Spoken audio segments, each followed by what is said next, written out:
अऊज़ु बिल्लाहि मिनश्शैतानिर्रजीम बिस्मिल्लाहिर्रहमानिर्रहीम। हमारी बहस शुबहात रोज़ा में थी। कुछ शुबहात हमने बयान किए थे जो हमारे मुआशरे में राइज हैं, और आज भी हम कुछ शुबहात लेकर आए हैं जिनको हम अपने कारीन के लिए, सामीन के लिए बयान करेंगे। एक शुबहा ये भी रोज़े में होता है कि क्या रोज़े की हालत में मर्द हज़रात अपनी दाढ़ी बना सकते हैं या नहीं बना सकते, ख़त ले सकते हैं या ख़त नहीं ले सकते। तमाम उलमा इस पर मुत्तफ़िक़ हैं कि रोज़े की हालत में दाढ़ी बनाना जायज़ है, ख़त बनाना जायज़ है, इससे रोज़ा नहीं टूटता है। और दूसरा शुबहा जो हमारे मुआशरे में राइज होता है, क्या हालत रोज़ा में नूहें या कसीदे सुनना जायज़ है या नहीं जायज़। असल में और हकीकत में ये है कि रोज़े की हालत में नूहें और कसीदे ना सिर्फ ये कि सुनना जायज़ हैं, बल्कि वैसे ही आम रूटीन में भी नूहें और कसीदे सुनना सुन्नत है। लेकिन इस बात का ख्याल रखा जाए कि कुछ हमारे शायर हज़रात नाइल्मी की बिना पर या इल्म दीन ना होने की बिना पर, क्योंकि वो इल्म दीन पढ़े हुए नहीं होते हैं, उनको हकीकत का पता नहीं होता, और अपनी शायरी में कुछ ऐसी चीज़ें बयान कर जाते हैं जिनका हकीकत से कोई ताल्लुक़ नहीं है। कोशिश की जाए कि ऐसे शायरों को ना सुना जाए रोज़े की हालत में। वैसे इन नूहें और कसीदे सुनना रोज़े की हालत में कोई भी हर्ज नहीं रखता और सुन सकते हैं, बल्कि सुन्नत है। और तीसरी बात, वो अफराद मर्द हो ख़वातीन जो कमज़ोर हैं और रोज़ा नहीं रख सकते, उनका क्या है।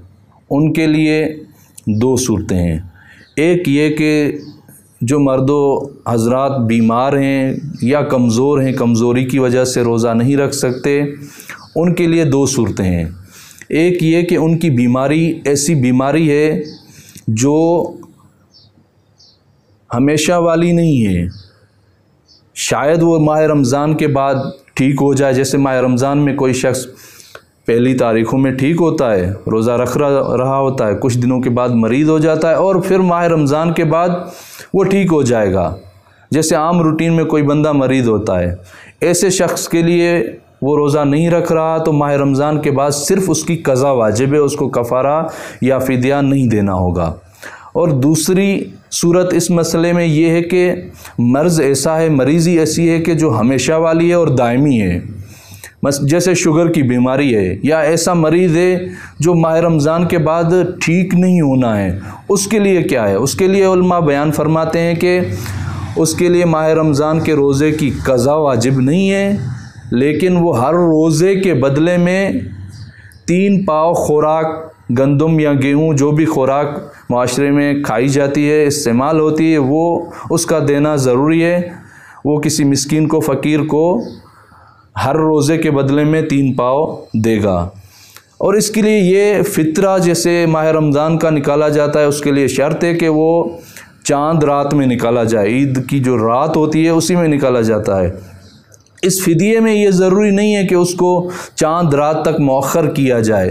फ़िदिया जो मरीज़ है या कमज़ोर है, रोज़ा नहीं रख पा रहा और उसको यकीन है कि अगले माह रमज़ान तक उसने ठीक भी नहीं होना है, रोज़ा रखने की उसमें कुदरत या वसअत भी नहीं होनी है, तो उसके लिए ज़रूरी है कि वो 3 पाव फ़िदिया दे दे, जो भी उसकी खुराक इस्तेमाल होती है।